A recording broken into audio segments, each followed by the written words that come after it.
Magkano ang babayad mo para makita ang hinaharap? Higit sa lahat, kung nakita mo na ang hinaharap, sasamantalihin mo ba ang pagkakataon? O magiging isang nasayang na pagkakataon? Mga stocks na dapat sana binenta mo. Isang lupa na dapat pala binili mo. Ang pagkakataong pinalagpas mo. Ilan pang pagkakataon ang darating sa buhay mo? Maaari, ito na ang huli. Kaya makinig kang mabuti. Once every 10 years, merong dumarating na talagang nagmamarka sa atin.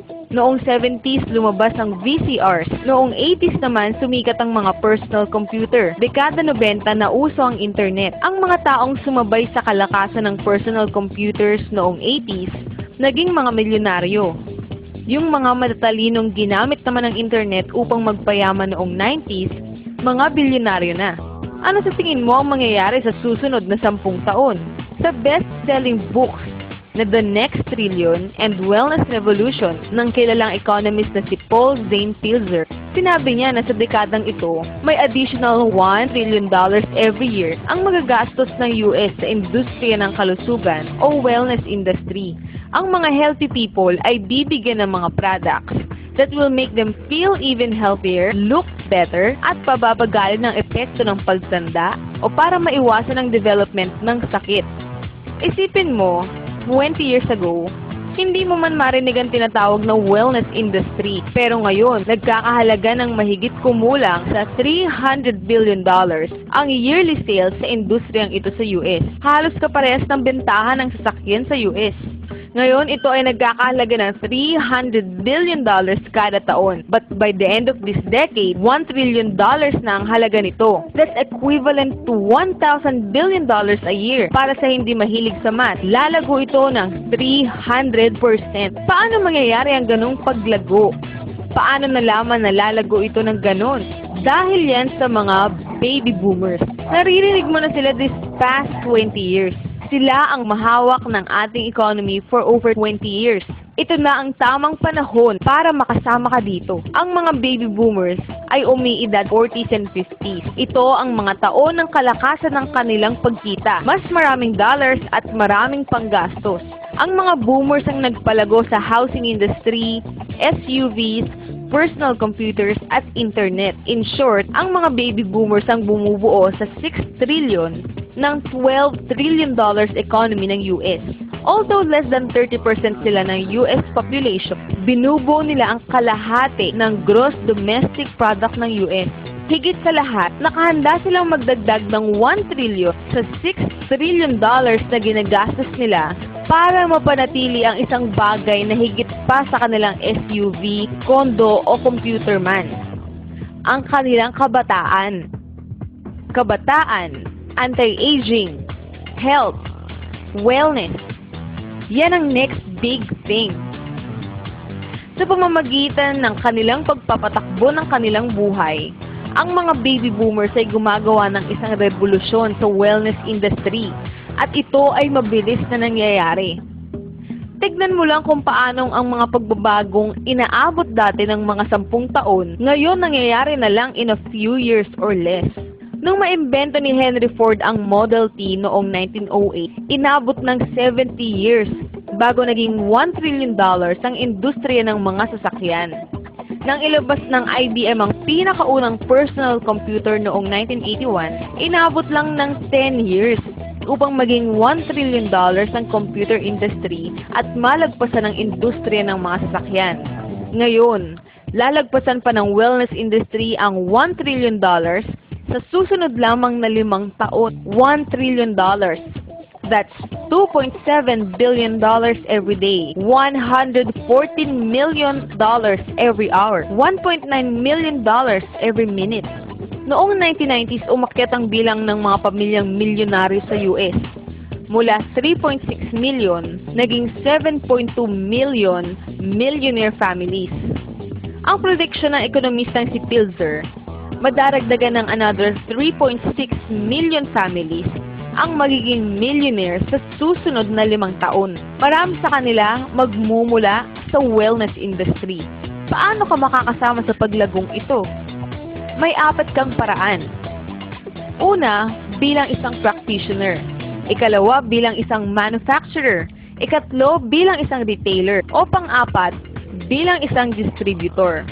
Ang mga practitioners gaya ng mga doktor, massage therapists, chiropractors at naturopathic healers ay may malaking pag-asang yumaman.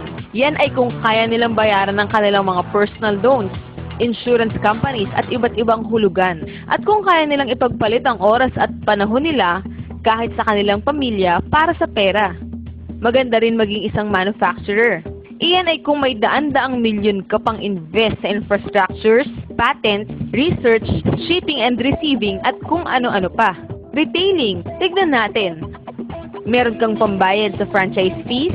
Kaya mo ang 7 araw na pasok kada linggo? May pambayad ka sa advertising? Kaya mo mag-monitor ng inventory? At higit sa lahat, mag-aayos ka ng mga problema sa mga empleyado mo? Distribution? Exactly. Dahil ang pinakamalaking kayamanan nitong mga nakalipas na 3 dekada ay nanggaling sa mga taong natutong husayin ang pamamaraan ng distribution ng mga bagay-bagay kesa husayin ang pamamaraan ng paggawa ng mga bagay. Gaya na lamang nila Sam Walton ng sikat na Walmart at Fred Smith ng bantog na Federal Express. Pero kung sina Walton at Smith ay nakahanap ng mas magagandang pamamaraan para makarating sa mga mamimili ang mga produktong gusto at kilala nila, ang mga bagong distribution billionaires ng dekadang ito ay yayaman sa pamamagitan ng pag-distribute ng mga products na mas madalas ay hindi pa kilala ng mga mamimili. Ang mga bagong distribution billionaires gaya nila Jeff Bezos ng Amazon.com ay yumaman sa pamamagitan ng pag-educate sa mga mamimili tungkol sa mga bagong products at bagong pamamaraan ng pag-distribute ng mga produkto. Ito ay tinatawag na business at the speed of thought. Better products, better distribution, mas maganda ang opportunity. Bakit? Dahil mayroong 78 million baby boomers na may $1,000 billion in cash na handang gumastos.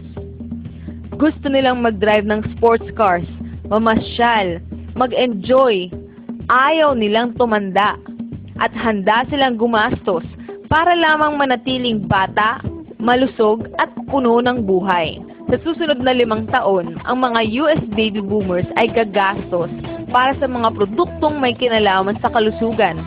Mula $300 billion ngayon hanggang $1 trillion every year. Handa ka ba? Ang mga taong nagparinig sa iyo ng video na ito ay magpapakilala sa iyo ng isang pamamaraang subok na at successful. Isang pagkakakitaang pwede mong gawing part-time sa bahay na walang involved na malaking investment, walang mga empleyado, at walang sakit ng ulo, hindi gaya ng traditional na negosyo. Isang negosyo na sa iyong spare time, pwede kang kumita mula ilang daang piso hanggang 100,000 piso kada buwan. At dahil isang negosyong pwedeng gawin sa bahay, madaragdagan ka ng kita dahil sa mga matitipid mo sa tax. Imagine 1980 ngayon, 25-year-old pa lang si Bill Gates at naghahanap siya ng mga taong makakasama niya sa kanyang bagong itatayong kumpanya. Inaakala niyang magiging isang malaking negosyo ang personal computers. Ikaw, ano naman ang gagawin mo sa panahon ngayon? Tandaan, si Sam Walton ay nagsimula ng Walmart noong siya ay 44 years old. By age 61, siya ng pinakamayamang tao sa mundo. Ikaw, anong excuse mo? One thing is for sure. Kung napanood mo ang video na ito at kung nakinig ka, hindi mo pwedeng sabihin na hindi mo ito nalaman.